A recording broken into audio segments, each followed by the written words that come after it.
Hello everybody, my name is Sarah and today I'll be going over a killer $10,000 gaming PC.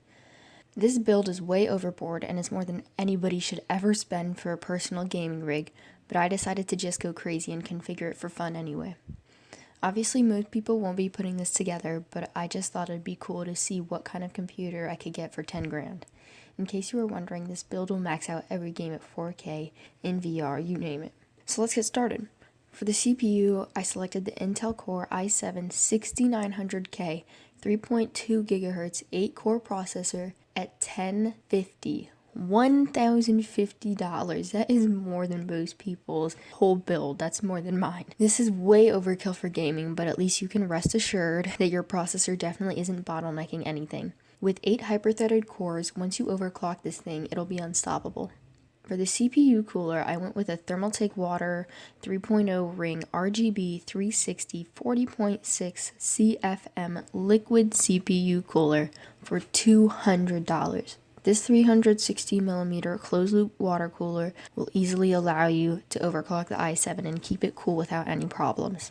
For the motherboard, I chose the MSI X99A GODLIKE Gaming Carbon EATX LGA 2011-3 motherboard for $554. So this thing has everything you need, want, and more.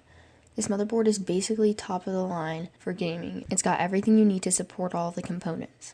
For the RAM, I picked the Gskill Ripjaws V-Series 64GB 4x16 DDR4 3400 MHz memory at $585.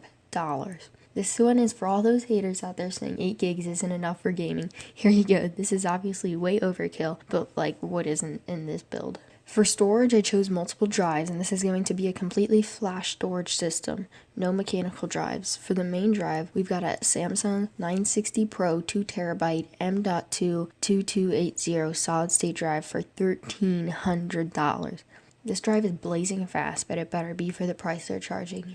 Now for the mass storage drives, I got two Samsung PM863 3.8TB 2.5 solid-state drives for $2,005 each. That'll get you a total of almost 10 terabytes in flash storage for this rig. Now for the video cards, I picked two MSI GTX 1080 8GB GPUs in SLI, each at $730.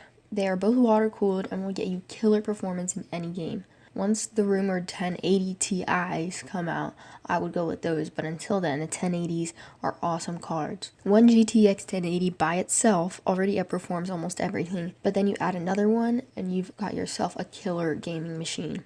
And for the case, we've got the beautiful Inwin 909 Silver ATX full tower case for $423. This thing is one of the best looking cases I've ever seen. It will house all of these components while showing them off through the glass side panel and looking good. Lastly, for the power supply, I chose the Corsair 1200 watt 80 plus platinum certified fully modular ATX PSU for $300. This has quite a bit more wattage than this build uses, but I wanted to leave some extra room for overclocking and upgrades to future-proof it a little. Anyway, thank you all so much for watching. I know probably nobody will ever build this, but I thought it'd just be a fun little configuration to put together. Again, thanks for taking the time out of your day to watch my video. Please like it if you liked it, comment if you got something to say, and subscribe if you want to see more. I'll see you in the next one.